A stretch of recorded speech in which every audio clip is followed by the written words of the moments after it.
Radio जीवे Pakistan digital खुसूसी report. पाक अफगान सरहद पर शदीद झड़पें, दर्जनों जंगजू हलाक। काबुल, इस्लामाबाद। तालिबान के इक़्तिदार में आने के बाद पहली बार पाकिस्तान और अफगानिस्तान के दरमियान सरहदी झड़पें शिद्दत अख्तियार कर गईं, जिनमें दर्जनों जंगजू मारे गए। ये झड़पें रात भर जारी रहीं और दोनों जानिब से भारी हथियारों और गोलाबारी का तबादला हुआ।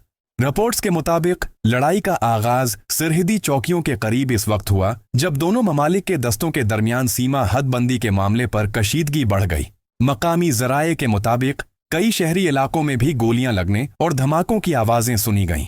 अफगान तालिबान हुकूमत ने इल्ज़ाम आयद किया कि पाकिस्तानी फोर्सेज ने बगैर इश्तियाल फायरिंग की, जबकि पाकिस्तानी हुक्काम का कहना है कि हमला अफगान हुदूद से दहशतगर्दों की जानिब से किया गया। तजज़ियाकारों के मुताबिक ये झड़पें तालिबान के बरसराकतदार आने के बाद दोनों मुल्कों के दरमियान अब तक की सबसे संगीन लड़ाई हैं, जो खते में कशीदगी में इजाफे का बायस बन सकती हैं।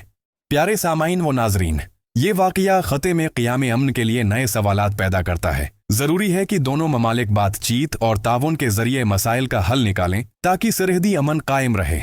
ये है रेडियो जीवे पाकिस्तान डिजिटल।